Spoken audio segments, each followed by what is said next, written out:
Prancheta Basquete, o podcast que vai te ajudar a entender a parte tática do jogo com Danilo Castro e Vitor Camargo.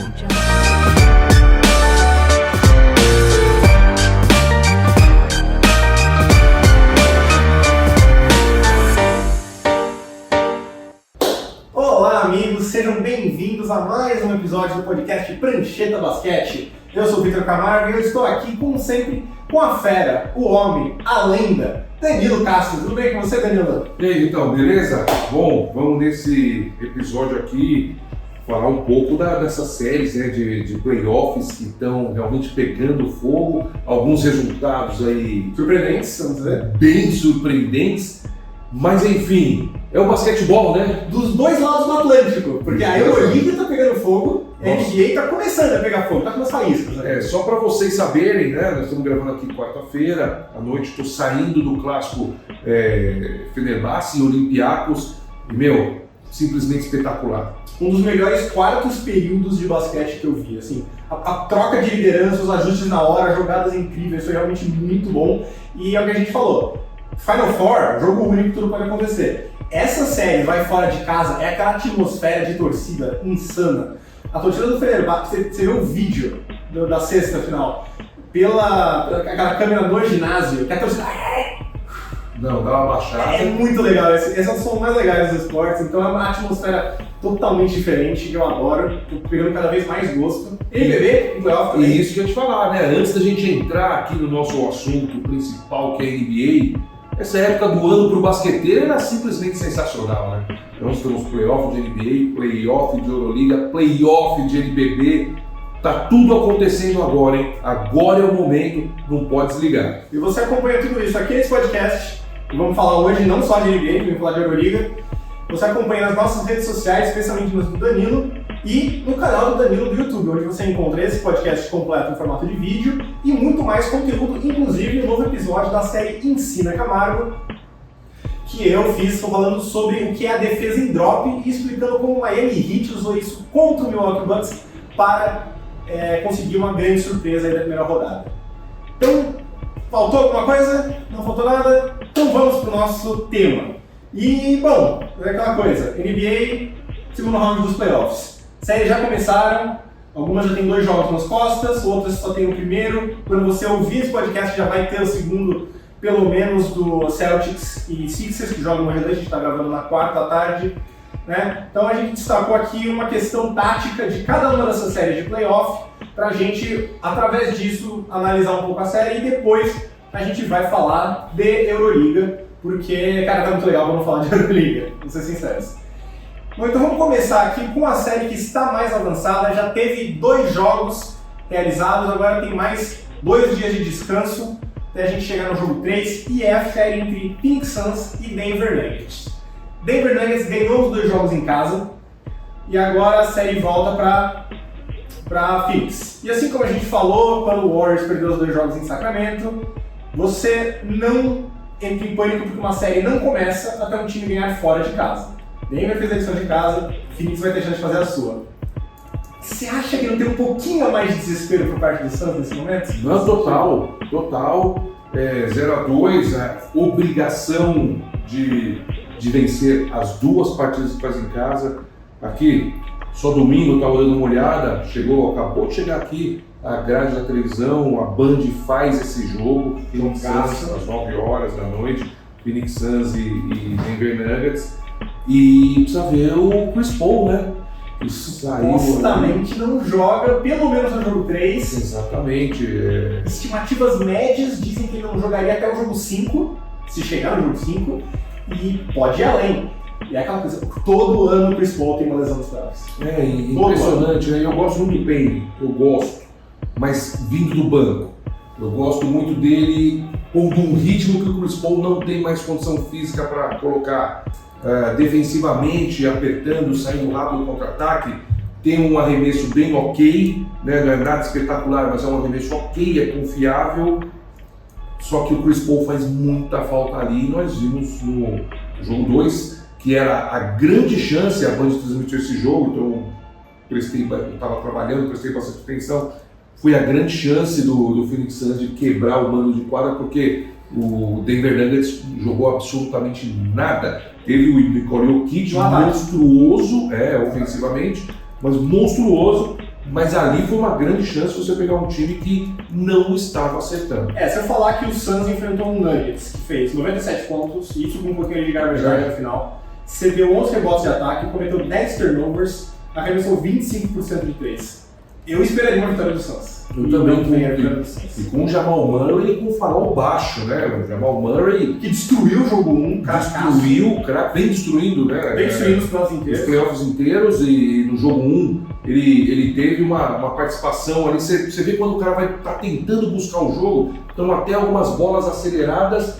Eles estão acertando! Fora de contexto ou fora daquilo que a gente viu ele fazer durante toda a temporada, e nem assim, talvez pela saída do Chris Paul, porque o jogo estava no pau, estava ruim, inclusive para os dois lados, mas como eu falei do Jokic, Devin Booker também fez uma partida bastante boa a partir do segundo tempo, né?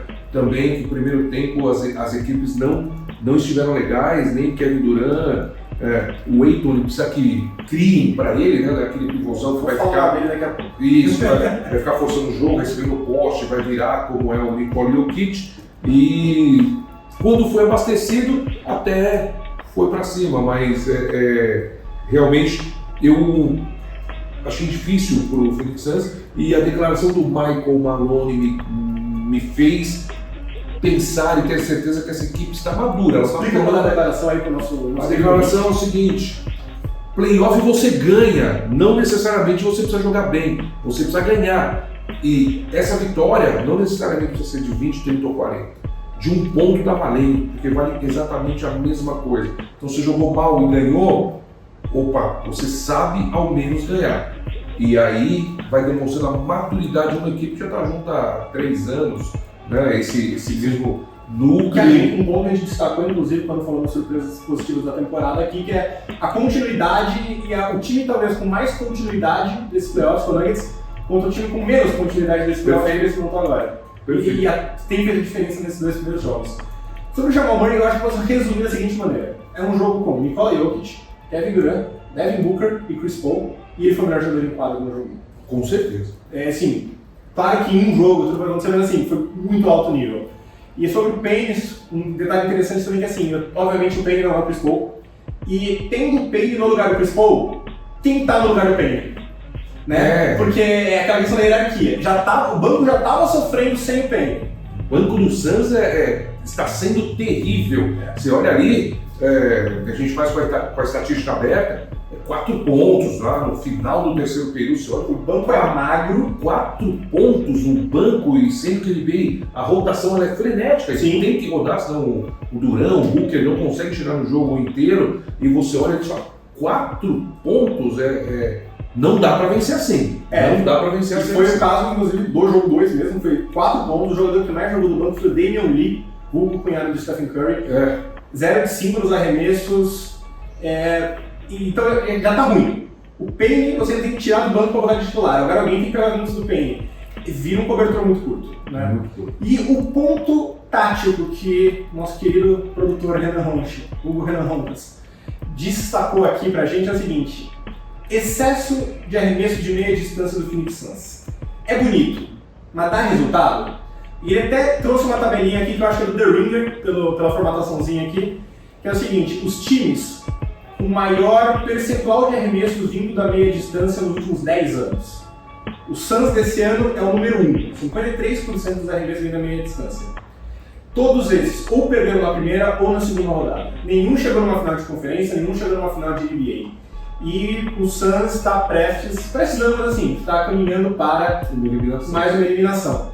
E a pergunta é essa: é bonito, mas é eficiente? O Renan é bom, né? Tem uma bacana. O Renan ele gosta de cutucar. Estudioso, ele gosta de cutucar. Mas vamos lá, para tudo a gente tem uma saída. Eu acho que isso você tem que ver no momento que você está montando a sua equipe. Olha o Phoenix Suns. Característica desses homens que jogam ali do externo. Chris Paul não é característica dele 3 pontos. O Booker tem um arremesso de média distância muito bom. Então ele finta, não é um ala de 2 metros de altura. dribla, para e chuta com muita eficiência. E o Kevin Durant também tem essa bola, que é uma bola até que ele prefere, embora ele chute de 3 O também. aproveitamento dele esse ano foi tipo 59% de meia distância, um negócio absurdo. É muito bom isso. Então ele tem também. Então isso é característica da equipe que você montou. Sim. É lógico, o Booker chuta de 3, o Durant chuta de 3 e o Chris Paul também chuta. Mas não são as primeiras opções desses atletas. Extremamente habilidosos e com aproveitamento. Hoje em dia, eu já escutei que isso é um arremesso burro. Né? Porque se você pode chutar de 2 a 1 passo da linha ou 2 passos da linha, desses 2 passos para trás que vale mais 1. Eu particularmente, se você tiver equilibrado, bola de 2, ou vá para a bandeja, né? Porque aí é difícil você precisa pôr aquela outro gráfico, né, de onde estão saindo os chutes, para ver se é de dentro do garrafão ou de fora. Se for fora do garrafão, concordo até com quem está falando isso, principalmente se é o Kevin Durant de 2,7 m. E a questão acho que sempre é contexto, porque assim, uma coisa é você dar esse arremesso de meia distância livre, faltando 2 segundos no relógio. Outra coisa é você subir para esse arremesso contestado, faltando 15 segundos no relógio. Né? Porque esse eu acho que é o grande paradoxo e esse é o que torna o basquete tão legal de analisar e jogar e de pensar que é assim, a gente migrou para uma época onde, como agora a gente tem mais noção de medir as coisas, a gente consegue medir coisas, chegou-se à conclusão de que o arremesso de meia distância não é um arremesso eficiente por si só. Você pode ir para trás, 2 passos, você falou que tem o mesmo arremesso, vale mais, vai para a bandeja, quanto mais perto do aro, maior o seu aproveitamento, tem um gráfico legal, vou até pedir para o Renan achar depois, que é eficiência do arremesso, né, acho que é percentual mesmo, em função do quão próximo você está da cesta. Então na cesta é tipo 90%, aí é 1 pé de distância, 87%, vai caindo e volta a subir para 3%. E isso criou-se um mito de que você não pode ou você não se arremessa mais de meia distância hoje, o que também não é verdade, porque é aquela coisa, se todo mundo sabe que arremessos no aro e arremessos de 3 são mais valiosos, são esses arremessos que as defesas vão se montar para tirar. E como a defesa não consegue tirar todos os arremessos, o que ela faz? Ela direciona o ataque para arremesso de meia distância. Então, eu acho que a gente está vendo, vou até de repente pegar umas estatísticas para testar essa hipótese, mas a gente está vendo um aumento no arremesso de meia distância, mas o que está acontecendo é que você está tirando o arremesso de meia distância do cara ruim para dar para o cara bom. O volume pode não estar aumentando, mas esses arremessos estão sendo mais bem distribuídos. Porque não existe estatística no mundo, o pessoal fala, não, analytics, não tem nenhum analytics que diga que é ruim o Kevin Durant arremessar uma bola de meia distância. Não. O que ele fala é que é ruim sei lá, Booker. O Booker ainda vai, assim, o Torrey Craig arremessar uma bola de meia distância. O Dylan Brooks arremessar uma bola de meia distância. Torrey Craig arremessar uma bola de meia distância. Esses sim, são arremessos ruins. O Durant é um arremesso bom. Só que é aquela coisa. E aí, então, isso nos playoffs é mais verdade, porque o ritmo desacelera, as defesas elas são mais planejadas, você consegue focar em criar planos específicos para um adversário só, e você ganha um valor adicional na meia distância, porque a eficiência ofensiva como um todo cai, você tende a conseguir arremessos mais difíceis, então você ser bom nesses arremessos mais difíceis é fundamental para os playoffs, e é verdade. Só que aí eu acho que você corre o risco de cair numa contradição que é o seguinte, beleza, se o arremesso de meia distância é mais importante nos playoffs, um time tão bom, que tem 3 dos melhores arremessadores de meia distância da história, é pronto para os playoffs. E eu acho que é aí que você cai na contradição, porque não é verdade. Porque você precisa criar os arremessos melhores e guardar esses arremessos para as bolas difíceis. Mas, Vitor, vamos lá. Vai por mim, porque tudo que eu estou falando, eu não inventei absolutamente nada. Então tudo que eu estou falando eu escutei da Thelma Tavernari, do Edivar Simões, do Cláudio Mortari, do José Neto, do Zé Boquinha, que foram todos meus técnicos. O basquete... O currículo também. Tenho bastante, e eu dou muita sorte, do Nilo, do Guerrinha, todos eles foram meus técnicos em mais de uma temporada. O basquete não existe uma verdade absoluta. Nunca. Então a gente pode vir aqui e cravar, e eu vejo pessoas discutindo porque depende do que você tem na mão. E aí você foi muito feliz. Contra quem você está jogando também. Contra quem você está jogando, contra o que você tem na mão. O que é uma boa estatística de 3 pontos? 37%? 38%? Depende. Meu time vai chutar 38% de 3. O que é uma boa estatística de 2? 55%? 58%? Você vê quando o time bate 60%, a gente fala muito boa estatística. Depende, eu quero um arremesso equilibrado. E se eu tenho esses atiradores de elite, como é, por exemplo, o DeMar DeRozan, como é o Jimmy Butler, que até no último começou a arremessar a bola em mas ele é um atirador de elite de média distância. Inclusive, quem viu o Ensina Camargo sobre defesa em drop viu justamente isso. Isso, exatamente. Justamente como o arremesso de média distância é fundamental nessas defesas mais conservadoras de playoff. Né? Então tá lá. E você tem que ter esses caras. Tem que ter o Kevin Durant, tem que ter o Devin Booker, tem que ter o Jimmy Butler para dar esse arremesso. Porque se o pivô ficar esperando lá dentro, por que você vai enfrentar o Antetokounmpo, por exemplo, embaixo do aro? Próximo a sexta você pode parar e arremessar. E aí o seu percentual de acerto é maior você arremessando fora do garrafão do que você enfrentando um cara desse. E eu acho que você tocou no ponto fundamental, que é o seguinte: qual que é a consequência disso? Agora o Giannis tem que sair um pouco mais para te marcar. E agora você tem o aro. Ou você abriu pelo menos, ou pelo menos você tirou ele de lá para outro amigo seu. Então isso tem que gerar um efeito cascata. Se você está matando o time da meia distância, esse time vem, você consegue. Você força a defesa, porque, por exemplo, defesa em drop, que a gente está falando, uma defesa muito conservadora. A ideia é defender o pick and roll, uma ação com 2 jogadores.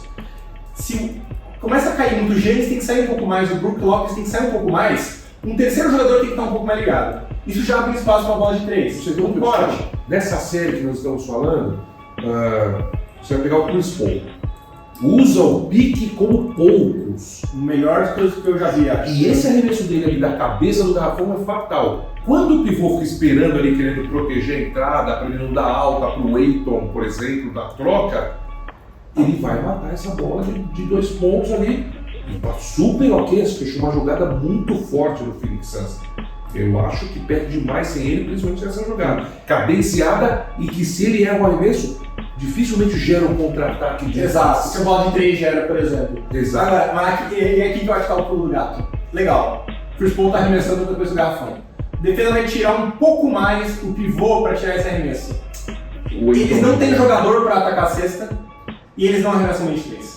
E eu acho que esse é o problema. Em vez de ser um recurso que você usa para se impor e conseguir arremessos melhores, você fica dependente. É a principal opção. Exato. Você fica dependente. E ele é um arremesso que você consegue acertar. Você fala do Chris Paul ou do time do Phoenix? Do time do Phoenix como um todo. O Paul, atualmente, que é um cara mais velho, ele não tem aquela velocidade para botar a bola no chão e partir para a cesta. Então você consegue tirar o Brook Lopes, você não tem tanto medo dele te bater você no drible mais. Ele não consegue de vez em quando, mas não vai o tempo todo. Você não precisa mandar uma terceira ajuda. E se mandar, é o Torrey Craig, que não vai pegar e arremessar, ele vai pegar, vai hesitar, você consegue voltar. Então, ter esse recurso é muito bom. A gente viu isso com o Suns quando foram para as finais. Mas a forma como o time foi montado e o pouco tempo para esse time aprender a jogar junto, que você, portanto, não consegue jogadas muito elaboradas, movimentações muito complexas, o time não consegue aproveitar a meia distância para gerar outros tipos de arremessos bons. E aí você fica dependente de um arremesso que você consegue fazer funcionar, porque você tem arremessos muito bons, mas você precisa acertar a um nível muito fora da curva para ele ser viável. Aí é mais de 56, 58. A gente tá falando assim, 65, E é um arremesso que não dá, quase nunca dá lance livre, né? Que é um arremesso eficiente por si só o lance livre, vale menos que um arremesso de 3. E a gente está falando com um time da liga, de bom nível, anota o quê? 115 pontos por 100 posses de bola, você tem que acertar 57, 58% dos arremessos de meia distância. O Kevin Durant, que é um dos melhores arremessadores, talvez o melhor arremessador da história, arremessou 59, tá assim, tá ali no limite. E agora você depende do seu time inteiro, vários jogadores façam isso consistentemente. E você não vai ter. E você não vai ter. Você vai ter jogos onde você consegue. Beleza, caiu tudo. Você chutou 70%, maravilha. E o jogo que você chuta 40%, que é uma média sólida para a distância, 40%. Mas se você só faz isso, você não tem aqueles pontos fáceis da linha de 3, não tem pontos fáceis na cesta, pesa. E aí acho que é tudo que você falou do Ayton. O Ayton não pode ser tão passivo nessas. Dos dois lados da quadra, mas não ataque eu concordo com você, mas eu vejo ele como o pivô dependente daquilo que a equipe cria para ele, até por ele jogar. Porque, vamos lá, você olha ali, você tá de costas para ser diferente. A bola tá com o Chris Paul, tá com o Durant e tá com o Devin Booker. Você não vai ficar gritando de novo. Você vai pegar a bola pra botar na cesta. Você vai fazer bloqueio. E aí, seja ele, seja eu, seja você, seja quem for, vai sair lá para fazer o bloqueio. Então eu acho que ele depende, e a equipe sabe que depende de uma boa atuação dele se quiser ganhar o campeonato. Mas ele depende que criem para ele. ele não é aquele cara como o Joel Embiid, como tantos outros. Sabe quem também sabe disso? Denver. Também sabe Denver disso. sabe que... Você vê como o Jokic defende ele. Exato, e o Jokic defende a distância. Eu não vou dizer que o Denver dá o chute de meia distância. Eu já diria que dá. Você diria que dá? Porque eu fiz esse jogo e você... E assim, quando você vai coachar uma equipe, você fala assim, Chris Paul, ou de 2 pontos, complicado. E se pegar moral no jogo, mais complicado. Durant, você não vai deixar em nenhuma circunstância. Booker também não. Esses caras vão despejar 50 pontos na sua cabeça. Se tiver que sobrar alguém, vai ser o Ayton. Porque ele não vai fazer 30 pontos. E a última bola, os outros estão mais frios, ele não vai definir com a mesma qualidade que os outros. Eu acho que a defesa induz, né? Dá. Se der, ele eu vai acho que ela pegar. aceita. Isso. Eu diria que ela aceita. Induz, ó, passa livre, ele tá meio livre, hein? Você tá forçando. E a bola vai na mão do Ayton, e aí você vê que ali de meio da cabeça, o cara E falando. o Ayton, ele tem um problema que me incomoda muito, que assim, Eu não gosto disso durante o jogo inteiro, né? Eu não gosto de usar o termo soft pra falar de pivô. Porque até porque geralmente ele é um estereótipo, geralmente pra pivô europeu. Eu acho o Ayton, um cara tão grande, tão forte, um pouco soft. Às vezes ele prefere um ganchinho, um floaterzinho, em vez de ir pra cima, cava lance livre, atropela, na defesa também. Tem vários lances que ele tá trombando com o Embiid, em vez de ele trombar de volta, ele meio que vai sair do Mas lugar. tem uma coisa que eu te falo também que chama característica, né? E isso tudo você está montando a equipe e o Ayton não dispensaria. Lógico, quem você tem? Jokic, Não. já o Ayton. O Ayton é muito bom. Muito O Ayton é bom. muito bom, não tô Mas falando que ele não é bom. característica do jogador, não é a característica dele, Vitor. Não, não é. Às vezes, se a gente pedir para um cara desse trombar, ele não faz o que você está pedindo, nem aquilo que ele Que sabe ele faz fazer. bem, perfeito. Ele fica no meio do caminho. Então, eu acho que ele é útil naquilo que ele vem fazendo. Eu gosto do Ayton, acho ele um bom jogador, mas é uma característica que o time está sentindo falta. E me parece que no início da temporada também ele teve algumas rusgas ali com o Monte Williams, né? Sim. Pra você falar isso, fica.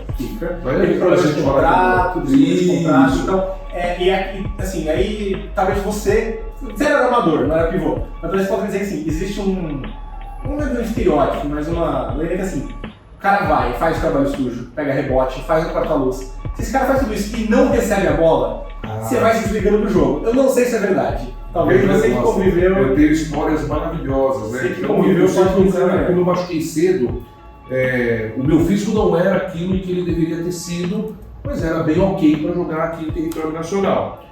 E eu joguei com um armador norte-americano que chama Ernest Patterson, os mais novos perguntam o pai de vocês, jogou no Sírio, e ele falava assim para mim, Danilo, as 2 primeiras bolas do jogo, ou 3, dá pro pivô. Por quê? Ele vai pegar a bola, ele vai jogar, ele vai ficar feliz, talvez ele caia uma falta do pivô, ele vai passar o jogo inteiro fazendo bloqueio para você chutar livre. Porque você vai começar a sair chutar, ele vai no rebote, a bola pinga e bom, ele tem que voltar correndo, chegou lá, a bola já está voltando. Na época os pivôs ainda eram mais lentos, que é o caso do Ayton. O Ayton não é um corredor de elite para pivô.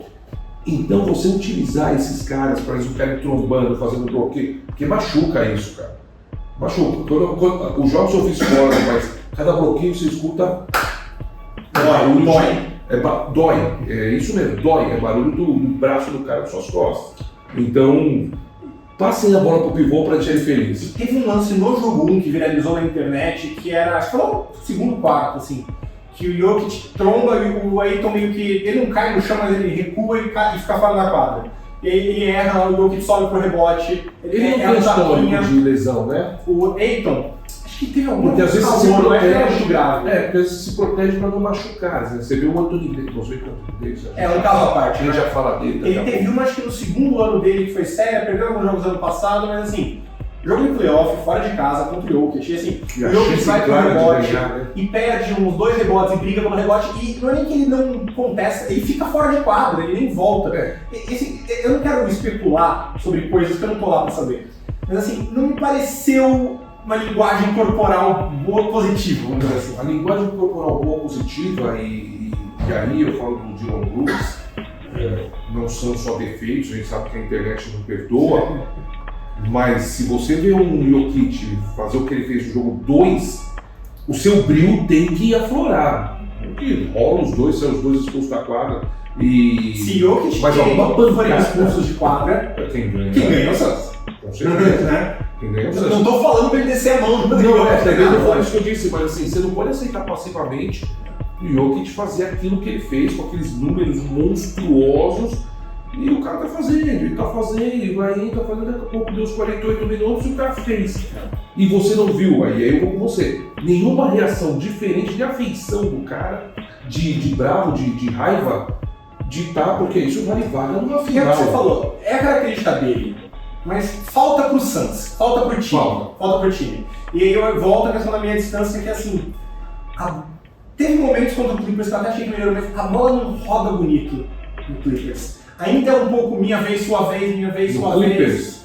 Não, no Suns. Eu vi quando o Clippers, na série quando eu vi alguns momentos melhores. Então, mas quando o Kawhi machucou, por mais que foi, mas todo mundo sabia o que ia acontecer. Então, mas o Phoenix Suns ia classificar. Com certeza. Eles não estão como favoritos. E eu vejo muita posse que é assim, alguém dribla, um guarda-luz, um passe, dribla arremesso. 2 passes na posse de bola, às vezes 14 no relógio. Esse pra mim é o lance que você não quer o arremesso à distância. Você quer aquela coisa, tá faltando 6 segundos, a defesa já tá embaralhada, o Booker vai entrar com espaço, marcado por um cara menor.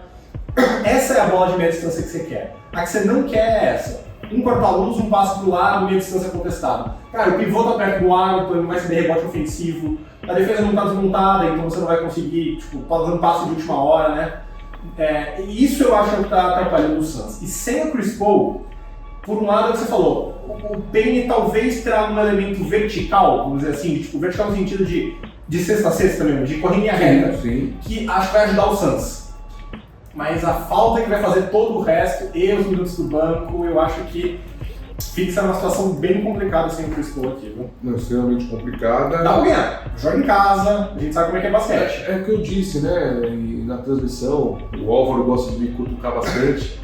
Então, cara, eu respeito quem já mostrou, quem fez e fez por um tempo. Eu respeito demais o Kevin Durant. Chris Paul e Booker também, 2 caras. Também, Booker mais o Kevin Durant. Principalmente o Kevin Durant, dos 3. Então eu não vou falar jamais que o Phoenix Suns já era, mesmo sem o Chris Paul. Porque ele tem um cara que de repente ele vai assumir esse jogo, falar da bola. A gente sabe que vai ter um jogo assim. Aquele que ele vai fazer 50 pontos e não vai... Você pode colocar, sei lá, Jesus Cristo para marcar ele vai fazer 50 pontos. É verdade. Mas, tá bom, um jogo. E os outros? Né? Porque você tá perdendo de 2-0. Basicamente você tem que ganhar ou 4 seguidos ou 4 de 5. Sendo que 2 desses são fora de casa. Se você... Beleza, vamos lá, beleza. O Durant vai ter o jogo de 60 pontos dele e o jogo 5 fora de casa para pegar um monte de quadra. Tá. E o jogo 3 e o jogo 4? Talvez não chegue no 5. Não, eu acho que vai chegar. Porque, eu também acho que barriga não vai ter. Eu respeito muito o Kevin Durant, mas assim, eu não ficaria surpreso se jogo 3 o Nuggets pega aquela vantagem de 3-0. Assim. Eu acho que só vai jogar com urgência para evitar, mas não sei. As deficiências que a gente... E isso é engraçado, porque a gente já sabia das deficiências, mas eu acho que elas estão aparecendo mais do que eu esperava. E o jogo mal do Nuggets já teve, né? Esse é um grande problema. Acho que o Jamal Murray dificilmente ele pode não jogar no nível que ele jogou o jogo 1. Acho que também jogar nesse nível que ele jogou o 2 ele não vai, não. E é aquela coisa, se não é ele, é o Jokic fazendo 39 pontos, se não é a defesa, porque eu acho que ele tem que dar um pouco. O Porto Júnior, e eu falei aqui da outra vez também, o Aaron Gordon, eu gosto demais do trabalho que ele vem fazendo, porque além de tudo ele tem que marcar o Kevin Durant, cara, e tá entregando. Sim. Tá entregando. É aquela coisa, o Durant vai acertar o arremesso, mas também se dificulta. Não, sim, chega cansado no final. Exato. E sem falar que é um time que depende do Durant na defesa também. Sim. Quanto mais você cansa o Durant, mais você ganha do outro lado também. Teve um momento que o Durant ficou o homem alto ali Ele é um protetor de área, na prática. Sim, exatamente. O Ayton é um defensor sólido, mas aquele cara que vem do lado fraco, cobre espaço e dá toco, bota a mãozona pra atrapalhar a linha de passe, é o Durant nesse sistema, né? Bom, vamos então Knicks e Heat. Renan coloca, o Knicks está 5-0 nos playoffs quando tem mais de 25% de aproveitamento daria nos 3 pontos. Não 35%, 25%. Forte do Knicks é o jogo no garrafão, mas dá para apostar mais no perímetro sem o Julius Randle, que voltou pro jogo 2 inclusive. Lembrando para quem estava escutando, quando a gente grava esse podcast a série está 1-1. Miami ganhou o jogo 1 em Nova York com o gol de quadra sem Jimmy Butler e com o Julius Randle. O Knicks venceu o jogo 2, né? Precisou de uma arrancada no final para tirar uma vantagem aí de 6, 7 pontos e sobreviver. E aí, dá pra apostar mais no perímetro? Você acha que esse 25% diz alguma coisa ou você acha que é só uma amostra pequena? Eu acredito muito na identidade que a equipe constrói durante a temporada. Então ela já tem identidade. Tentar trocar essa identidade pode dar ruim. A chance de dar ruim é muito grande contra uma equipe que vem muito embalada agora e faz 2 jogos em casa, né? A torcida. Vamos ver a situação do Jimmy Butler, né? Exatamente, ensandecida. Lógico, você pode fazer aposta? Pode, mas eu acredito que a característica dessa equipe, depois de toda uma temporada regular, primeira rodada de playoff, não deve ser mudada. O engraçado é o Knicks, ele é meio que um paradoxo ambulante nesse ano, porque é um time que arremessa muito bem a distância, não arremessa bem de 3, não arremessa muito bem perto do aro, e teve um dos 5 melhores ataques da liga. Né? E aí eu acho que você falou assim, existe uma linha muito tênue entre mudar a sua identidade e versatilidade para jogar de várias maneiras dentro do seu estilo de jogo. E uma das minhas preocupações nesse playoffs é que eu achava que o Knicks não tinha muito isso. Ele é bom em uma coisa, ele vai fazer isso até o final. Se você pega um time que se adapta a um matchup ruim, eu acho que a margem dele, especialmente no ataque, na defesa eu acho que ele tem mais. Mas no ataque a margem é pequena. E achei que isso ia aparecer mais contra a defesa do Cavs na primeira rodada, não apareceu. Embora acho que o Knicks ganhou mais na defesa naquela série também. Eles conseguiram uma arma poderosa nos rebotes de ataque, que apareceu um pouco contra a Miami, mas não tanto quanto apareceu contra o Cavs. Então isso, nos playoffs eu achei que ia pesar contra o Cavs, usar os rebotes de ataque não pesou tanto. Contra a Miami eu achei que está pesando um pouco. Eles dependem um pouco de algumas explosões individuais ou um pouco dos erros de Miami. Eu gosto deles aproveitando, por exemplo, alguns erros de arremesso para sair um pouco mais de transição, conseguir essas cestas fáceis. RJ Barrett tem que se envolver mais, mas para mim o Knicks é um time que ele vai ter que vencer dentro daquilo que ele faz. Bola de 3 é fundamental, mas para eles ela vai ser a consequência e não o primário do ataque deles. Concordo muito com você, não é o primário porque não foi, né? Não foi durante a temporada. Você querer mudar a característica com as mesmas peças ainda, fica bastante difícil, mas eu vejo uma série aberta ainda, viu? Totalmente aberta. Totalmente aberta, dentro daquilo, que é perfeito, mais uma vez falando, você vai fazer uma coisa e faz muito bem essa coisa. Aquela história de, esse cara só corta para a direita, e você escauteia e a sua defesa está toda pronta, o cara corta para a direita e consegue os 2 pontos. Ok, por quê? É sustentável? Não sei. Mas dá certo em uma medida, tá dando certo. Tá dando certo, levou a equipe até aqui, você tem 8 times ainda disputando o título da liga e essa equipe é uma das 8, né, de 30 que começaram. Então deu certo sim, lógico, o time que quer mais porque vê a possibilidade de conseguir vencer essa série. Estou falando do 8º. E Miami é um time que também tem problemas defensivos muito grandes. Sim. Tá sem Tyler Hero, não vai voltar. É um time que eu acho que ele usa e abusa do Adebayo e do Butler fisicamente, em algum momento essa conta vai chegar. Físico, ele depende, a gente já falou isso várias vezes aqui, depende de acertar arremessos difíceis, ele tem dificuldade em criar cestas fáceis, uma bola de destaque inclusive que eles estão usando muito bem nessa série, é aquele passe de quadro inteiro do Kevin Love. Ele pega, ele é muito bom nisso, o Lowry é bom nisso, e é um jeito de você gerar contra-ataque em situações que não necessariamente são de contra-ataque. Sem se desgastar, né? Sem se desgastar também. A equipe não pode ir dois caras. Exatamente. E eles precisam desses pontos fáceis, mas pra mim essa é a grande chance do Knicks. Não seria justamente que Miami também tem dificuldade para criar, especialmente se o Jimmy Butler estiver machucado, especialmente se ele perder mais jogos, não sabemos como é que tá a situação dele, tá totalmente no ar. E é aquela coisa, Miami sofre para pontuar, o Knicks vai sofrer um pouco para pontuar contra essa defesa. Mais do que a bola de 3, para mim a chave dessa série é quem consegue transformar esses erros em ataque. Perfeito. Né? Na minha opinião foi um fundamental para o Knicks no 4º período da virada, no jogo 2, foi exatamente isso. Conseguiu trazer, a gente falou, bola de 3 já rebote mais comprido, ele vai ficar contra-ataque. Ele tem que conseguir transformar assim, o cara tem uma bandeja, tem 3 caras no garrafão, se afunda, tá bom, não vai virar contra-ataque. O cara dando bola de meia distância, o rebote caiu ali perto da zona morta com um cara mais baixo, fora. E mesmo que você não faça a cesta da transição, a defesa tem que voltar correndo. Aí você tem o RJ Barrett sendo marcado pelo Kyle Lowry ou pelo Max Strus, você tem o Randle, um cara mais baixo, no Duncan Robinson. Esse é um princípio básico, né? Não conheço um técnico que não dê essa orientação.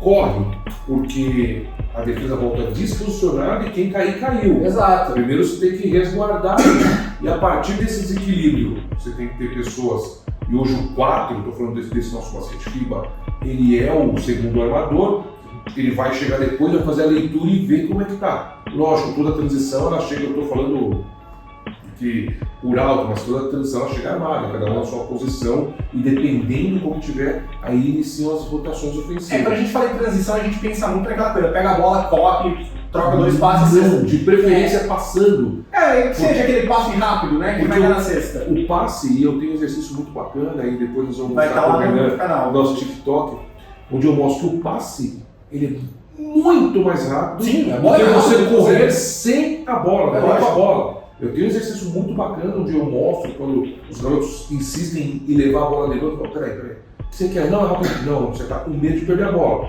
Porque se você passar, você vai chegar muito antes da bola do que você correr sem a bola. Então você tem força básico dos esportes, a bola não é rápida da pessoa. Exatamente. Você força um desgaste do seu adversário com esse passe e aí é exatamente o que você está falando. Mas mais do que a transição, eu acho que o foco é que às vezes chamam de semi-transição. Que é aquela jogada assim, ele não leva diretamente a uma troca de passo na cesta. Mas você pegou a defesa bagunçada. Os matchups estão trocados, os jogadores estão meio fora de posição, eles ainda estão se comunicando e aí você começa o ataque. 18 no relógio. Então você tem uma defesa mais vulnerável, porque todo o princípio ofensivo do basquete é você cria uma quebra, ataca essa quebra. Se a defesa não fechou a quebra, vai para a cesta. Se ela fecha a quebra, ela vai abrir em outro lugar, você passa para essa nova vantagem e vai criando vantagem. Nessa situação de semi-transição, você já começa em vantagem. Só que o ataque é muito mais eficiente. Essa eu acho que são as situações que vão ser chave nessa série. É pegar esses rebotes, aqueles turnovers no meio, não aqueles óbvios, não aqueles impossíveis, não aqueles meios, e transformar isso em ataque fácil. O Heat, em particular, é um time que sofre muito para criar cestas fáceis. Eu bato muito nessa tecla aqui. Não tem cestas fáceis com o Heat. Depende dos jogadores fazerem jogadas difíceis. Aquelas bolas de 3 passando por trás, uma handoff, também convido sobre handoff no Ensino Camargo. Ou então arremesso de meia distância, Jimmy Butler, e eles estão fazendo muitas dessas cestas. Se eles conseguirem transformar 10% desses arremessos em um mismatch em transição, uma falta cavada ali quando a defesa está mais confusa, já muda muito. Mesmo o Knicks. Eles dependem desse jogo físico, mas é um matchup difícil para esse jogo físico. Como se disse, eles também gostam de trombar muito, especialmente no ataque. Você precisa ter uma válvula de escape. E às vezes falta, na minha opinião, um pouco dessa variabilidade que a gente falou no começo, e um exemplo muito claro para mim é, final do jogo 1, Jimmy Butler machucou, ficou em quadra.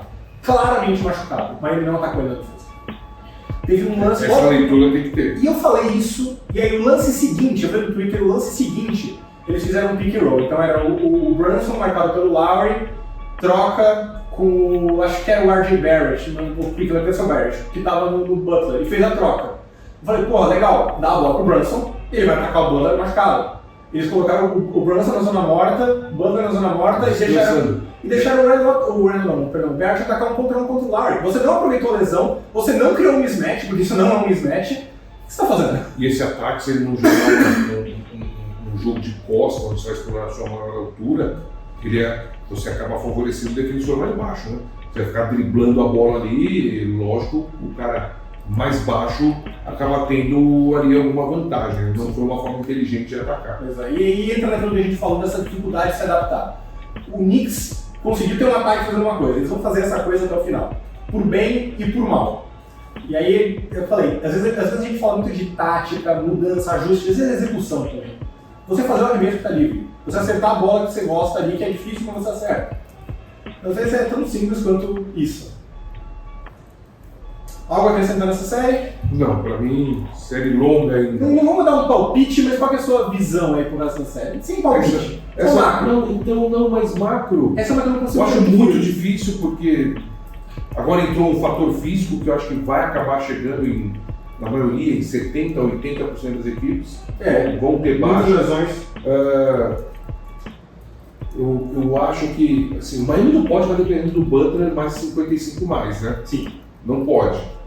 Enquanto ele estiver perto, ele pode até vai entregar aí 1, 2, mas... Não sei se tem essa altura também é. Agora, contra o Knicks, talvez sem o Butler seja o suficiente para passar ele, fazendo 25, 26 pontos. À frente, você vai... Eu acho, eu acho, mas um pouquinho à frente, não sei, fica mais difícil. Eu não consigo ter uma projeção para essa série para ir para outra que a gente vai entrar daqui a pouco. O feeling que eu tenho é mais ou menos esse também, é que assim, os dois times têm falhas muito grandes que o outro time não é bom o suficiente para tirar o maior proveito. Você sabe que vai usar, mas não vai ser... Você sabe quando o sistema de jogo é diferente, jogadores diferentes, mas são equipes que se equivalem muito. Eu acho que sim, muito parelho. Muito parelho, então é difícil. Mesma coisa, do mesmo jeito que o Knicks perdeu, o Mando vai lá e ganha um jogo também. Pra mim é super... E é difícil não falar que essa série depende muito da saúde do Jimmy Butler e também dos outros. Sim. O Randle também lidou com lesões, acho que o Brunson estava questionável pro jogo 2, obviamente a saúde de todos importa. Mas a que está mais em dúvida no momento é a do Butler. Se ele jogar e jogar bem, se ele jogar e jogar balhado, se ele não jogar, assim, muda completamente a série. Né? Vamos ficar triste. Celtics e Sixers. Grande destaque aqui, a defesa do Celtics está tomando quase 4 pontos por jogo nos playoffs a mais do que na temporada regular. E ele coloca aqui, eu vou explicar porque eu acho que não é bem verdade, mas ele destaca. O Horford está sendo explorado no pick and roll. Tem solução? E acho que antes de entrar em tem solução, qual é a causa? Né? Qual é a sua resposta? Por que a defesa despencou tanto nos playoffs? Tirando eu não acho que despencou tanto, eu acho que é... Playoff é um outro jogo, as equipes estão diferentes, cara. É um outro jogo. Falando de 4 pontos, são 2 posses de bola aproveitadas. Se você for pôr isso no bolo total ali, a sua estatística não vai subir tanto assim esses 4 pontos e nem cair tanto assim esses 4 pontos. Pode ser uma bola de 2, uma bola de 3, um lance livre, 2 lances livres a mais, uma bola de 2, entendeu? Agora, me preocupa uma equipe que na temporada regular eram Bucks e Celtics, não tinha outra opção pro leste. Não existia a terceira via. o Sixers era a terceira via, mas por fora. Mas porque o nível Harden abaixo, um nível abaixo, perfeito. Como equipe, eu fiz jogo das duas, como conjunto, como opções de banco, como técnicos, como, sabe, eram esses dois. Hoje, eu não sei se o Boston é tão favorito assim quanto o Philadelphia. Desculpa, eu sei Não é só verdade. O Harden tendo esse entendimento que a entrevista dele deixou, eu sei que eu faço 18, fazer 18, dar 11 assistências e pegar 5, 6 rebotes e vou fazer o jogo. Agora, o Embiid não tava, precisava fazer 40. Esse é o jogo que mata.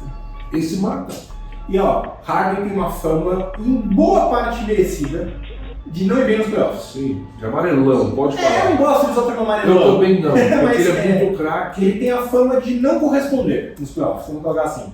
Esse jogo ele correspondeu. E como? Muito. Porque não, o segundo jogo de 45, cara, o primeiro jogo de 45 deles, o time tá perdendo de 3-0. Contra um Warriors que já tinha largado o mão do inimigo. Isso não é um jogo, um grande jogo. Isso aí é um jogo que não vale nada. Esse vale a pena. Sem Embiid, fora de casa. Tá bom, contra um Celtics que é uma desgraça quando vê um time que ele enxerga como sendo pior. Entra com um salto alto, entra com uma falta de energia. Tá bom, não importa. Você precisa do Harden fazendo 45 pontos e a bola na vitória. Então eu queria dar primeiro esse parabéns pra ele. Agora, ó, vou mudar a estatística do Renan aqui. Na temporada regular, o Boston teve o segundo melhor ataque, melhor defesa, da liga. Tendo 110 pontos e alguma coisa por 100 posses de bola. Nos playoffs está cedendo 116 pontos por posse de bola. Então o Renan falou que eram 4 pontos a mais, mas são 4 pontos a mais com menos posse de bola. Com menos posse de bola. Essa é a diferença entre playoffs, temporada regular dos Celtics e playoffs. É a diferença entre a defesa do Boston, que foi a número 2 da temporada regular, para a defesa de Dallas, que foi a 25ª da temporada regular. Então é uma queda grande. Né? Pode parecer pouco, mas não é. É maior do que parece olhando assim. Você foi buscar, está bravo mesmo, hein? Toda coisa ruim que você quiser do Celtics, eu tenho na ponta da língua, cara. Nossa senhora, eu vi uma estatística, eu sei que não tem, mas o Boston, desde que existe essa métrica, acho que em 93, nenhum time perdeu mais jogos sendo favoritos por 2 dígitos nas casas de aposta. Nossa. O Boston era favorito mais 11 e perdeu. Perdeu acho que 9 jogos dessa temporada, recorde absoluto da NBA. E vocês acham que ele é torcedor do Celtics? Olha que ele foi buscar. Eu sou sofredor do Celtics, porque esse time, eu tô quase torcendo pra ser eliminado logo pra não ter que passar raiva. Não faço. Tava falando isso com a Agatha, nossa amiga dele, das Minas, Agatha. Eu era mais feliz quando o Celtics era ruim, às vezes, eu acho. Você pode ver os playoffs sem ter pressão, né? Você não fica nervoso. o time ganhou tanto fácil, não tem que torcer pra ninguém, é triste, mas... Defesa do Celtics, vamos voltar, defesa do Celtics, vamos lá. O que você acha que tá dando errado e qual você acha que seria a solução? Eu tenho minha resposta, não quero saber a sua. Cara, eu vejo o Celtics como uma equipe, como você falou, segunda defesa, temporada regular, né? Você tem individualmente ali, você tem um Horford, você tem um Robert Williams, você tem um Smart, porque você vai falar de um Derek White, Tatum, White, não tem um defensor ruim na rotação. Exatamente. Talvez o Sunhauser, que tá jogando um pouquinho mais do que Exatamente. Então, talvez alguns ajustes coletivos e você ter a ciência que você está jogando, bem simplificando mesmo para todo mundo entender. Você pegou um cara que é totalmente diferenciado e falou, vou jogar. Ele falou, nessa mesma entrevista que eu vi, que esse ano ele, na cabeça dele, queria abrir a mão de contrato, de protagonismo, de festas e baladas, de tudo em prol de ganhar o título. De repente ele está falando a verdade, Vitor, isso vai complicar, não é o Boston Celtics, é qualquer defesa de qualquer equipe. E eu acho que esse é um ponto, porque assim, se vê os arremessos que o Harden acertou, tinha arremesso contestado, arremesso com a cara. Então, é por isso que quando você me perguntou, eu fiz esse rosto assim e falei assim, poxa, mas o que eu vou falar que vai ter o mérito do ataque também. E é o James Harden que está ali. Mas sem Embiid ainda, né? Isso que dói. Tudo bem, todo mundo sabe o que ele vai fazer, ele vai lá e faz, mas é o Harden que está ali, cara. Ele não fez contra o Celtics, ele fez contra todas as equipes da liga já. Que sim, eu sou muito adepto da frase assim, mais de uma coisa pode ser verdade ao mesmo tempo. Com certeza. Então eu acho que esse é um ponto e eu acho que é importante destacar isso, que assim, cara, o Harden fez arremessos absurdos. Bom defensor em cima dele, step back. O pessoal falou muito da bola de 3 que ele matou em cima do Horford. A defesa tava ali. Você pode falar, bota dele dobrado, tá bom, a defesa tava ali. Chutou contestado, escutei muito. A defesa tava ali. Eu escutei muito dessa dobra defensiva do Curry. Outro contexto, o Curry levou a bola pro canto. Se a gente for. Concorda comigo? Concordo. No canto, gente, ele passou a linha. Tem a linha lateral, tem a linha do meio da quadra, então a lateral, meio da quadra, e houve uma dobra. Encaixotaram o Curry ali. O Harden estava no meio da quadra. E vamos de onde vier a dobra, ele vai sair. E vamos lá, o Lawrence conseguiu um arremesso livre. Vale lembrar, ele errou, mas vale lembrar que conseguiu um arremesso livre. E é um trade-off, sempre é um trade-off. Agora, se aquela dobra vem do Harden, e pode ser usado também, que você falou, não tem só uma verdade, e muito longe de ser só a minha. A hora que o homem começa a correr, ele vai cortar e vai achar alguém, ou vai para a cesta, ou vai cavar uma falta. Enfim, eu acho arriscado, porque você tem um defensor de elite confiável em cima dele e ele arremessou contestado. Então, assim, tem que dar os méritos pro Harden e tem que entender que às vezes, por melhor que seja a defesa, o ataque vai ser melhor. Dito isso, defesa é composta de duas partes: a tática e a execução. Os dois estão uma merda em nós. Mas você não sabe qual é a tática. Eu sei por que eu sei? Porque a mesma que eles usaram na temporada regular inteira, eles não se adaptaram. Eles não estão se adaptando. E esse... Bom, já que não puxou esse lado... Mas se eles fizeram isso... E é o que eu falo, você mesmo viu essa frase, eu não tô lá pra saber. Claro. Mas se eles não trocaram, é de uma... Vou usar... Eu ia falar irresponsabilidade, porque esse time tá escauteado do fio do cabelo do peito à unha do pé. Não sei se é porque o cara é técnico calouro, primeiro ano de técnico, virou técnico de verdade, mas só ele no tem os temporada. assistentes dele ali, Ele perdeu o Stoudemire, perdeu o Hart, então teve uma troca, não sei se é isso, tá? Porque se ele não mudou essa estratégia de jogo, talvez a execução esteja ruim. Eu não quero acreditar que ele não mudou a estratégia de jogo.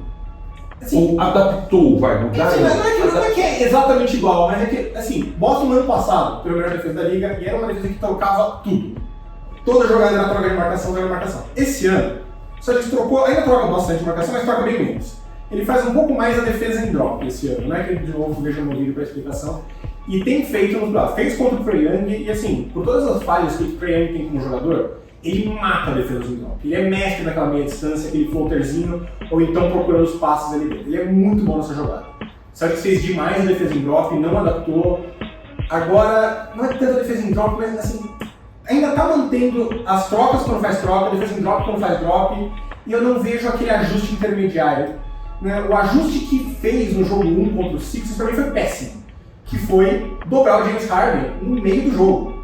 Uma coisa é dobrar em uma bosta. Teve um lance, acho que foi o último lance do primeiro tempo. O Harden tava com a bola, bem marcado. Não, mano, eu sei que o Harden tá acertando. Obriga ele a acertar mais. O que o Celtics fez? Fez uma dobra longe do garrafão, ele fez um pocket pass lindo, se soltou a bola de livre 3 do Anthony Melton.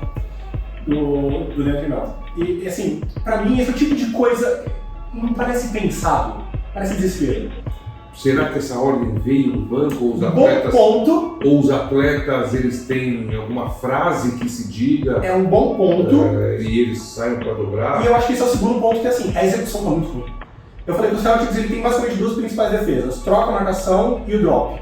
A impressão que dá vendo é que o time sempre tá fazendo errado.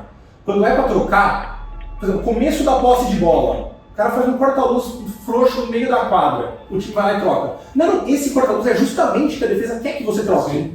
E aí faz, no final da jogada, no final do relógio, você sabe que o ataque tem que arremessar logo, aí sim você troca. Porque daí não importa se você cria um mismatch, você não vai atacar um mismatch. Tem que dar o arremesso. E aí o Celtics faz o drop e cede espaço. Eu tô vendo muito disso. Aí eu acho que é mais dos jogadores, de tomar a decisão na hora errada. Qual defesa você tentaria com o Harden? A dobra? Tirar a bola da mão do Harden e não deixar essa bola? Não, mas eu estaria o pivô um pouquinho mais alto, que chama mais at the level, e obrigar ele a fazer aquele passe por cima. E honestamente, na dúvida, marca o Harden por trás. Deixa ele entrar na sua frente, fecha ele por trás. Eu sei que ele acertou vários arremessos de meia distância. Igual o Rubio fazia antigamente. Não tão extremo, né? Mas nesse esquema, que assim, o Harden, uma coisa que ele não tem mais como tinha antes, é aquela explosão pra cesta. Sim. Obriga ele a atacar pra cesta. Obriga ele a atacar a cesta. Tira o pivô um pouquinho mais, para não dar exatamente meia distância, obriga ele a contornar. Se ele está fazendo cesta contornando o Robert Williams, parabéns. Não tem limite que você pode fazer. Mas eu acho que eles estão dando arremesso fácil demais. E a essa altura o Harden está mais confortável dando um arremesso, o jumper, não, do que atacando a cesta. Você vai ficando velho, você vai evitando entrar ali na confusão. E eu entendo. E você vai olhar, ele acertou muito arremesso de meia distância, estratégia perigosa. Bom, primeiro, eu digo, Harden, toda estratégia perigosa, sim. Segundo, muitos dos arremessos, dos problemas de menção que ele acertou, foi de frente pro defensor. Foi ele driblando, entrou, deu aquele step back, um fadeawayzinho e arremessa por cima. De novo, arremesso difícil, acertou, parabéns. Pra mim, com o Embiid é outra história. Com o Embiid você tem que ser mais conservador, perto do garrafão, porque senão o Embiid vai pegar aquele pocket pass, ou vai fazer um arremesso de meia distância ou vai atacar. Outra história. Só o Harden, eu acho que você tem que não dobrar para tirar a bola da mão. Mas você tem que dar aquela pressionada para obrigar ele a atacar verticalmente, e o Boston não fez isso. E aí ele para mim do lado da tática, e aí eu falei, a execução tá muito ruim, desde contra a Atlanta. O Boston teve 2 ótimos jogos defensivos, jogo 1 e jogo 2 contra a Atlanta. Jogo 3 foi uma desgraça, jogo 4 foi preguiça, jogo 5 foi fraco, jogo 6 no segundo tempo foi bom. E tá virando um padrão. Não sei se é excesso de confiança, sempre falo na conferência, a gente tem que se dedicar um pouco mais, a gente tirou o pé. Tirar o pé. Sei que não é fácil pra eu falar, mas assim, isso acontece tantas vezes, sabe? Eu reluto em aceitar o excesso da confiança, porque também não ganharam nada até hoje, né? Não sei se excesso de confiança. Não a camisa do Boston, claro, não, Boston. Me entendam, lógico. Mas esses atletas que tivessem acontecido no Boston hoje. Eu não sei exatamente o que é. Eu sei que não é normal. Não é normal um time perder a concentração tanto. Talvez a expectativa de quando ganhou o Milwaukee falou, basicamente foi no pó. Sim. E aí? Boston era o favorito. Quando o Milwaukee foi eliminado, Boston era o favorito em casa de aposta. E aí? E agora? E aí deu uma assustada, falou, puxa, com a gente mesmo e tem que ser. A frase do Mike Tyson, todo mundo tem um plano para levar um soco no queixo. Exatamente. Funciona. E pode ser. Eu não sei se é sentir o momento, porque foi para os playoffs, finais do ano passado. Tatum já foi para 2 finais de conferência contra o LeBron. Não é um time inexperiente, não. Né? Mas não sei se eles ficam um pouco confiantes, tipo assim, a gente não precisa jogar o nosso 100% para ganhar de um time inferior. Eu acho que é um efeito contrário disso. Contrário. Eu acho pressão de ganhar fácil no adversário inferior. Quem falou isso? Marcel, meu técnico também, mas eu tinha esquecido, dos bons. Quando você tem a chance de se consagrar, isso também é ruim. Pressão. É uma pressão. Porque você olha para o lado e fala, o Milwaukee foi. E não sei o que sobrou, porque... Se eu ganhar, é expectativa. Se eu perder, é fracasso. Vamos lá. O Harden, até hoje, Estou falando, ele fez um jogo 2 espetacular. Todo o resto Mas ele não é confiável. Nunca ganhou nada. Então, ele nos playoffs. Assim, qual o histórico do Harden para eu confiar no Harden? Nos playoffs não tem. Eu acho que ele vai fazer, particularmente. Eu também estou confiante. Mas se ele não fizer, eu vou falar, mais uma do Barba aí, cara. Não é um cara que nem o LeBron, o Stephen Curry. A norma é fazer. É fazer. Né? A do Barba é fazer a regular e depois, como é do Westbrook, faz a regular, outro jogo chega lá. Exatamente. Cansado também. O Barba é dessa linha. O Barba não é o Duran. O Barba é o Barba. Então, quando caiu, todo mundo olhou e falou: putz, Boston caiu no colo, porque o ano passado foi muito bem mesmo. E amadureceu um ano mais, e trouxe, ajustou. De repente, isso é uma pressão de dentro do office ou de dentro da franquia. Pessoas lidam diferente com pressão. Sim. Tem gente, tipo o Michael Jordan. adorava a pressão. Para ele era um incentivo, era um estímulo. Tem gente, o Will Chamberlain escreveu isso na autobiografia, ele não gosta de pressão. Cria expectativa, ele se perde, ele prefere perder do que ganhar para não ter expectativa. Tem gente que responde melhor e responde pior. Talvez seja simplesmente um time que não responde bem a esse tipo específico de pressão que é o favoritismo. Pode ser. Eu não sei. O que eu sei é que essas falhas mentais, concentração, não são normais. Não são normais para um time que quer ser campeão. Se fosse um time novo, um time inexperiente, é o que eu esperaria do Kings. Mas calma, Vitor, ainda tem muita. Sabe qual é o problema? Muita água para passar debaixo dessa. O problema é que eu ainda estou confiante. Porque se ela tiver um pouco aquele time que nem eu, quando tenho um prazo para entregar alguma coisa, você sempre faz no final, mas você faz. Você sabe que precisa sentir aquele bafo na nuca um pouco para jogar bem. E eu acho que isso vai tirar um basquete melhor deles. Sim. Mas é aquela coisa, uma hora algum time vai te castigar. Eu não acho que vai ser o Sixers por causa da lesão do Embiid, que aliás está supostamente confirmado para o jogo de hoje à noite. Você já vai ter saber o resultado dessa altura. É que eu não acho que o Embiid vai estar 100%. Se você me falar o Embiid vai estar 100%, aí eu fico muito pessimista. Não acho que vai estar, e eu acho que o Boston sentiu o suficiente daquele bafo na nuca para acordar para a vida e ter um bom jogo. Mas algum adversário vai castigar. Talvez o Sixers não consiga, porque o Embiid está machucado, talvez. Talvez Knicks e Heat não serão bons o suficiente, talvez. Talvez quem saia do Oeste esteja muito quebrado, muito cansado, pode ser campeão, pode ser campeão. Eu não sei, é uma fraqueza que me preocupa. Isso aí, cara, tá bravo, né? Cadê a água? Tem mais água. Vamos pro último da NBA antes de falar de Euroliga. Warriors e Lakers, LeBron e Curry. Que série, que jogo 1, e é uma série que, além de toda a narrativa, que a gente já ouviu 500 vezes sobre LeBron e Curry, é um time que mais faz falta na liga, na defesa, e vive famoso pelas bolas de 3, contra um time que é alérgico basicamente à bola de 3, é o time que menos faz falta, mais sofre falta na liga e que domina o garrafão com o Anthony Davis. É um contraste gigantesco de estilos. Gigantesco, a gente viu o número de lances livres, esse jogo vi ontem, a gente viu o número de lances livres, a diferença, e para mim isso é facilmente explicado. Eu vi, a gente segue e acompanha várias páginas, né? 29 lances livres a 6. Contra 6. E seria a discussão, o juiz roubou, gente. É o estilo de jogo de uma equipe e de outra, um estilo de jogo que consagrou essa geração do Golden State, que é atirar bolas de 3 pontos, mas como o Vitor destacou, também já não tem mais a mesma velocidade, exceto o Curry que chuta de qualquer jeito, de sair de bloqueio chutando ou arremessando. O Poole já vem oscilando bastante. Para mim, o efeito soco na cara da pré-temporada vai mostrando que deixou marcas. Aquele fato do Draymond Green pegar a mão dele e o Curry tem que chegar e falar, ele não querer dar. Para mim é fato isso, alguma coisa ainda tem ali, e se fosse eu que levasse aquele soco, teria também, não estaria perdoado 100%. Gente, não é humano que você exatamente. E foi um soco, né, gente? Foi um soco do nada, ele não tá nem olhando. Foi uma senhora atordoada. Agora, me chama a atenção do Lakers, uma série que eu vejo poucas pessoas falando. Eles estão muito saudáveis, né? Eu não vou mais falar de, ajustaram, saiu o Westbrook, chegou o Russell. Já foi falado, a gente eles têm um número excessivo de bloqueios, o que mostra uma dominância. Você sabe a estatística aberta aí? Vamos ela aberta aqui, teve 10 tocos. 10. São 4 do Anthony Davis, 3 do LeBron, 2 do Vanderbilt e 1 do Russell. Um jogo de semifinal de conferência contra o Golden State, que é um time que o Golden State vai buscar rebote ofensivo também, então a briga está muito boa. Só que o posicionamento, Vitor, o time e a parte física. Para você dar 10 bloqueios, que você fisicamente você está bem, cara. Você está bem, você está com o Russell, você está com o Vanderbilt fazendo um trabalho no Curry muito bom. Ele, quer dizer, fazendo não. Ele fez um trabalho, porque ele não vai fazer nos 5, 6, 7 jogos esse mesmo trabalho, mas ele fez um jogo muito bom. Falei do Reeves, né? E do Russell.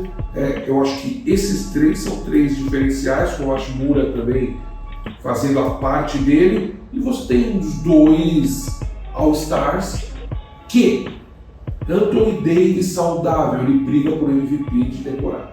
Sim, e defensor do ano. Esse é o defensor do ano que está saudável, fazendo todos os jogos que tem que fazer.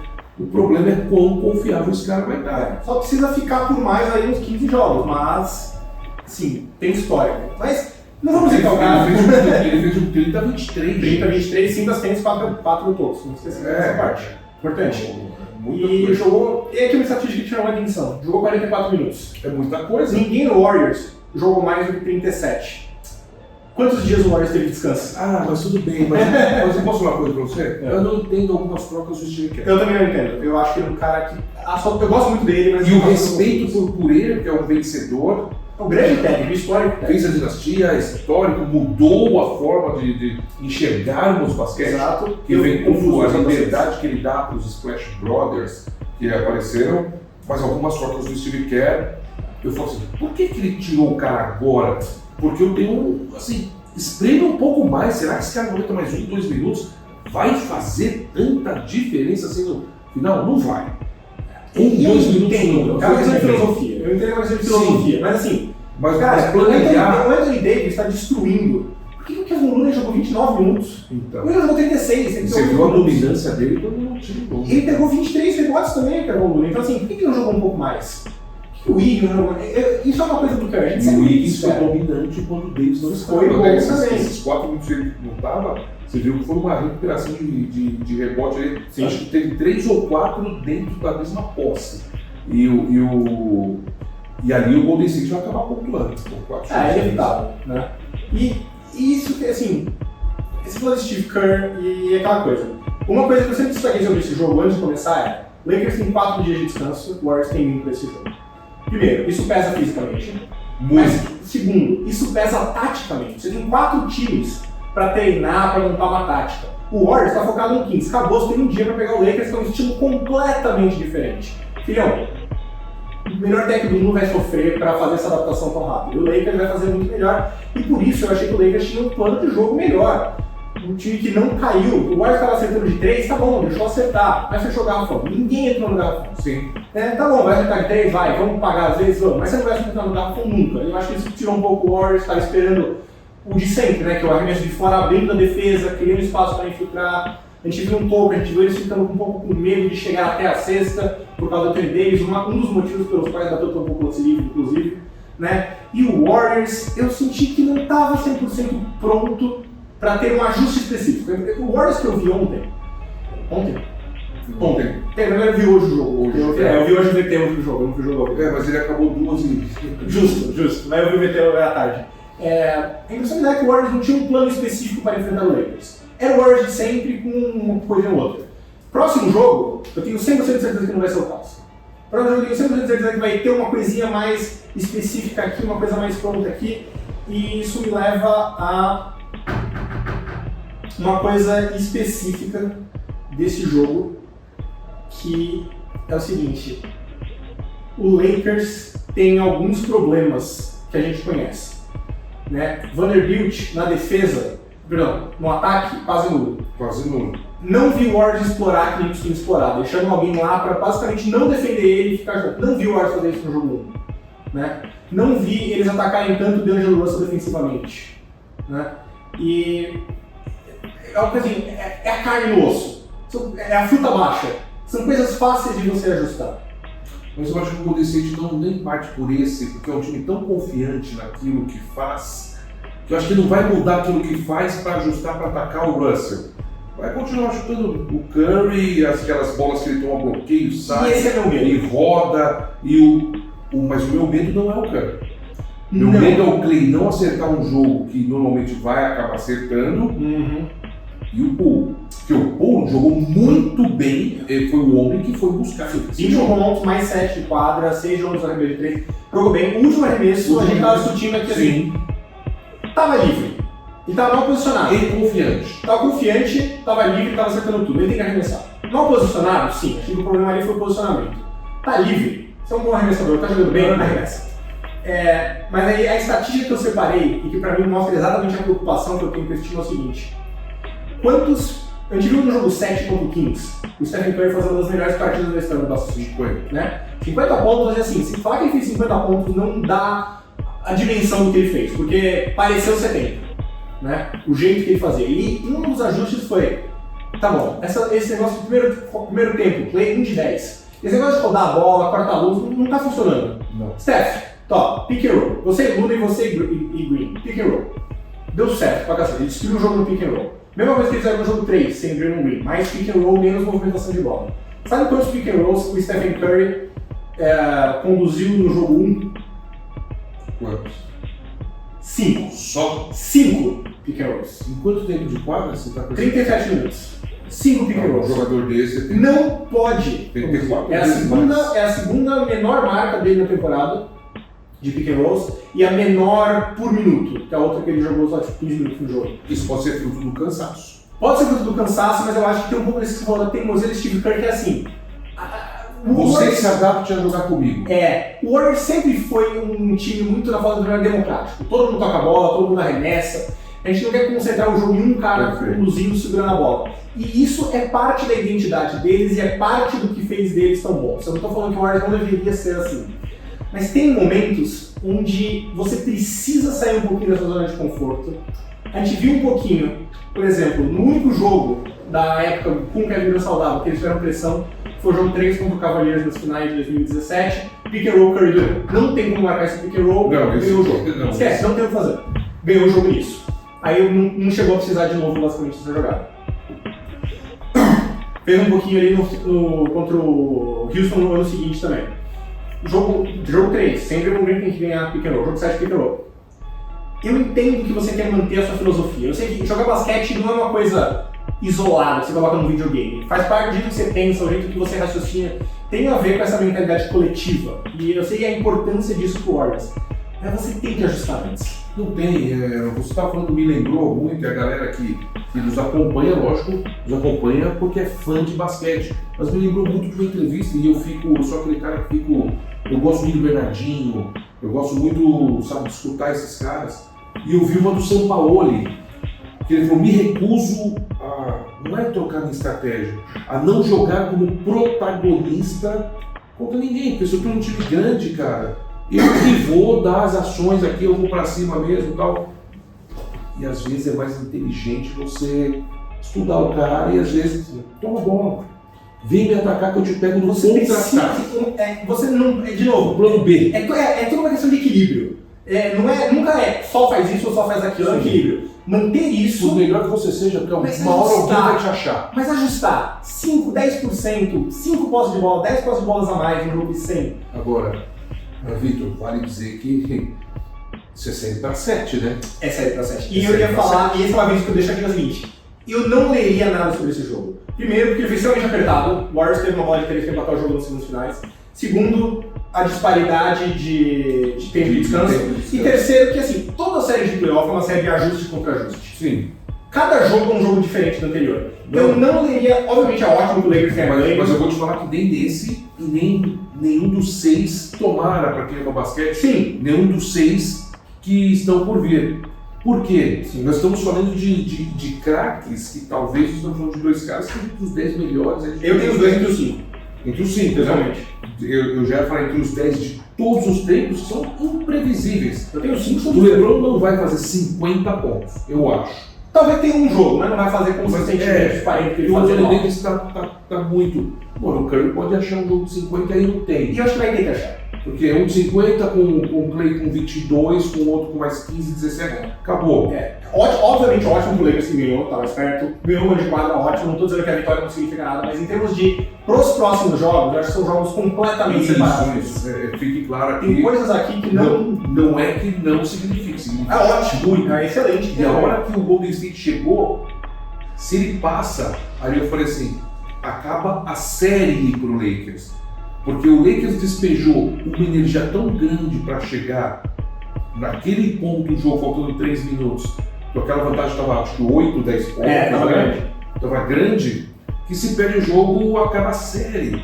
Que aí iguala a parte física. Exato. O jogo que você tem a vantagem, você perdeu. Agora que os jogos são parelhos, você já está saindo um pouco atrás. Quando a gente fez a leitura do Memphis, foi justamente isso. Vai tentar ganhar. Se vê que não dá, meio do terceiro quarto, já senta aqui todo mundo, descansa, vamos pro jogo 6, que ali nós temos que ganhar. E o Lakers despejou energia nesse jogo e eu quero sempre destacar o número de bloqueios que essa equipe vem dando e não é agora, quanto o Memphis foi também. Um grande número muito forte no garrafão. Muito forte. Então, assim, não vem fazer isso aqui perto. Você quer fazer, você quer ganhar de mim, você tem que matar muita bola ali de fora. Já falei, mas você vai repetir. O que o Anthony Davis está jogando na defesa é um absurdo. É um absurdo. E tem um outro ponto também que assim, quando ele está acertando arremesso, porque ele não é um bom arremessador. Ele não é um bom arremessador, ponto. Quando ele está acertando os arremessos, um abraço, não tem o que fazer. Se vira, forte. Mestre, vamos falar um pouquinho de Euroliga. Então, a gente realmente acabou se estendendo um pouco mais hoje. Vamos falar de Euroliga. E quer começar pelo jogão de hoje à tarde, que você transmitiu na Band, inclusive? Ah, cara, eu fiz um jogo assim que simplesmente espetacular. Tô até abrindo aqui o Olympiacos e Fenerbahçe. 72-70. A 71. A 71. Bola de 3 dos Lucas no estouro do cronômetro. Depois que... Quem foi mesmo?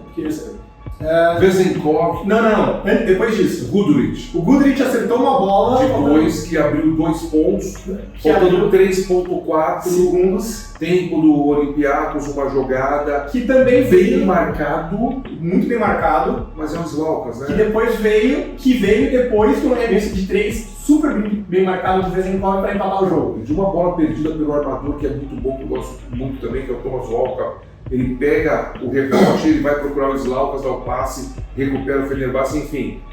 Mas o jogo inteiro foi assim. O que me deixou muito feliz é que o jogo inteiro foi assim. O Olympiacos, eu li em algum lugar por aí, que é considerado pela crítica especializada a melhor equipe do mundo fora da NBA. Foi um artigo do Mix. Do Mix, você leu isso também, então? Eu li esse outro artigo que você falou. Fora da NBA, a melhor equipe do mundo, você ganhou de 1 ponto aqui, confronto de primeiro contra o oitavo, para vocês verem o equilíbrio que tem a Euroliga, e com alguns atletas do Fenerbahçe jogando muito abaixo daquilo que podem render. E o Fenerbahçe sem... Mark Dix. Sem Devin Booker, sem o Nemanja Bjelica e sem o Scott Lilbeck, um arremessador de elite, talvez um dos maiores arremessadores do basquetebol. Desde a época de Flórida. Exatamente, europeu da atualidade.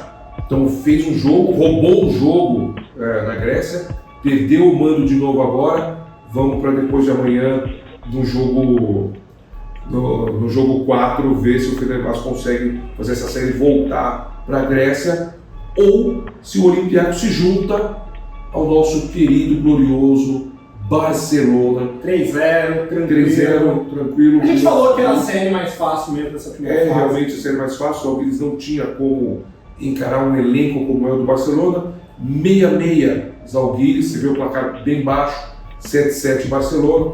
Mas não se espantem, porque lá não tem a regra dos 3 segundos defensivos. Eles enchem aquele garrafão de homem grande, quando eu falo homem grande é 2,6, 2,7 para cima. Em cada quarto tem 10 minutos no 12 também. Exatamente, né? Você tem o Olympiacos, tem o Mustafa Fall, 2,20 metros, com o braço aberto ali dentro, ele podendo morar lá dentro.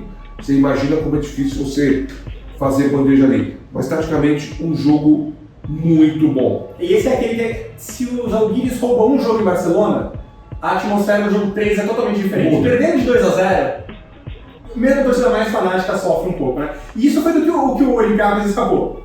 Porque, meu amigo, eu não queria, se eu fosse o Olympiacos, pegar um jogo 4 precisando ganhar para salvar minha pele na Turquia. Não, a torcida estava bem barulhenta e bem hostil, assim como estava a torcida do Maccabi contra o Mônaco. Esse foi muito legal, esse jogo. Jogo muito bacana, 83-78, aí já é um jogo, quando a gente vê 83, placar alto para a Euroliga, para aquilo que eles entregam. Mônaco muito bem na partida, Maccabi havia vencido também o jogo. É muito equilibrado, gente. Aqui é um confronto de quarto contra quinto. O Mônaco havia vencido o jogo em Israel. Maccabi ganhou o jogo em Mônaco. Mônaco foi lá e retomou o mando. Tem o Mike James, que é também um arremessador de elite, um armador do Nets, 6 anos atrás, para quem não lembra. Exatamente, muito amigo do Kevin Durant. Inclusive o Kevin Durant, quando saiu no ano passado mais cedo, foi assistir o Mike James em Mônaco e também contra o Olympiacos. O Mônaco não conseguiu passar ano passado pelo playoff, mas esse ano está muito bem encaminhado.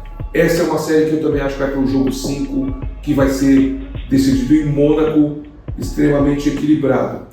E por último, Vitor Camargo, esse é o jogo mais bizarra da bizarra, algo que eu vou até abrir o meu box de história aqui. Então, para quem está acompanhando, primeira chave, Olympiacos 2, Fenerbahçe 1, próximo jogo na Turquia, último jogo se precisar na Grécia.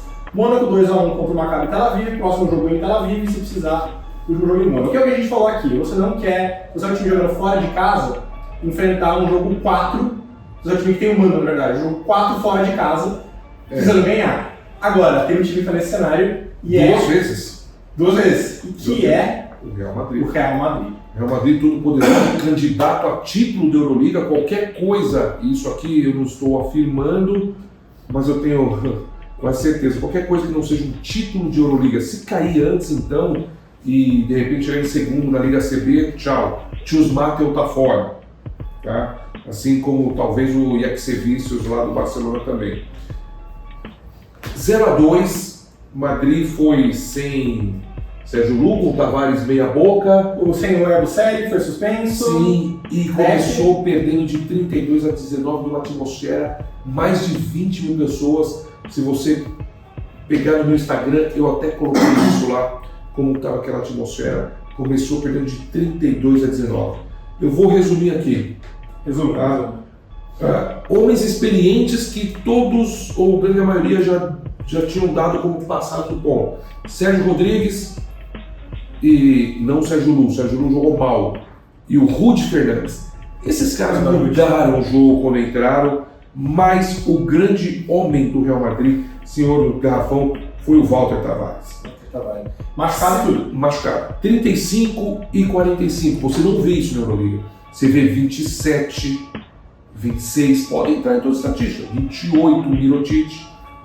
Ele fez 26 pontos, 11 acertos em 14 arremessos, 78%, não chuta de 3, 80 de 2, 11 rebotes, 4 rebotes ofensivos, distribuiu 3 assistências e a eficiência desse cara foi de 41. Vocês têm noção do que eu tenho? 41 no jogo de Europa, onde o espaço é menor, né? A quadra não é tão... Eles tentam até espaçar a quadra, mas você pode plantar um homem lá dentro.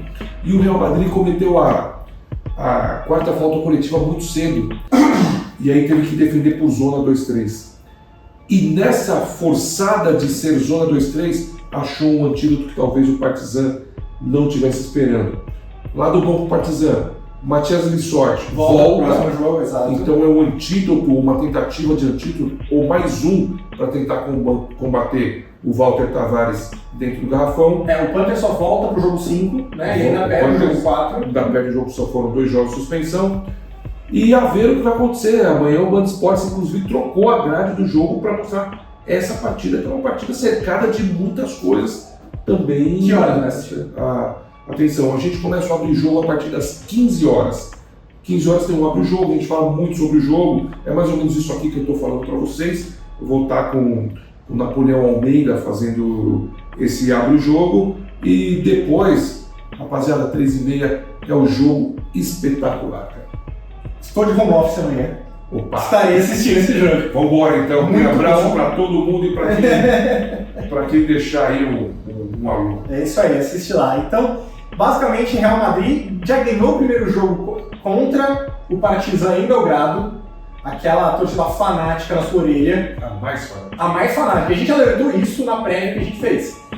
É duro ganhar jogo lá, você não quer perder em casa. O Real perdeu os 2. O Bradovic, 20 séries de playoff. 21 séries de playoff. Passou em 20. Vocês têm noção do que é isso? É muito. 20 séries de playoff aí, não importa qual. 20 ele passou. Então é um cara que ele sabe realmente tudo aquilo que está acontecendo dentro do meio da quadra dos jogadores. Aí o Yamada jogando muito bem, né? Ele tem os direitos dele, esqueci a equipe que ele tem os direitos agora. É o Celtics. É o Celtics. Eu não sei se caberia hoje pelo jogo dele, ainda muito cru, mas é um belo jogador. Ele é um cara que eu acho que vai ficar morando mais um ano na Europa, mas está nos planos de Boston. Belo jogador. Está nos planos de Boston, em Madar. E vamos ver se eles conseguem, porque se voltar, ganhar 2 fora de casa e voltar para Madrid... Aí a torcida vira... Aí é o contrário, né? Aí a bucha tá do lado do Partizan. Então, tecnicamente é o jogo da vida pros dois aqui. Exatamente. Né? E eu acho que vai ser um jogaço. Tem O Sessor de volta, Tavares ganhou confiança, tá jogando machucado, ganhou confiança. Bom, talvez você já esteja escutando isso quando a gente vai acabar no jogo, mas Sim. se não estiver, vem com a gente. E, bom, com a gente não, vem com o mestre e assiste lá. Alguma última consideração? Euroliga, NBA? Não, acho que é isso. Atenção também, a gente pede para vocês, playoffs do NBB, né? Playoffs do NBB, acho que tem séries bastante equilibradas também. Franca perdeu. Franca perdeu o primeiro jogo. Ganhou a segunda lá em Facisa, tem mais um jogo. São Paulo perdeu também uma para o Pinheiros, então nós vamos no Esse aí eu acho... a jogo perigoso, 4, né? Aí a terra fala bastante também. Lógico que agora não é a hora de a gente ficar falando de NBB, mas eu acho que está muito equilibrado. Acho que o Flamengo bem encaminhado, 2-0, sem riscos. ganhou ali sem riscos. E a outra série. A gente tem o Minas que conseguiu uma vitória importantíssima no Paulistano, leva o jogo 4 para Minas de novo e entra como favorito para estar na semifinal. Então acompanhe, porque essa época é maravilhosa para a gente que gosta, ama e vive de basquete. É isso aí. Fiquem ligados, segue a gente, segue o Mestre Danilo, me segue e acompanhe principalmente o nosso podcast disponível Apple Podcasts, Spotify, no canal do Danilo no YouTube, Danilo Castro-Basquete, ou em qualquer agregador de podcasts da sua escolha. É isso aí, a gente se vê. Até mais.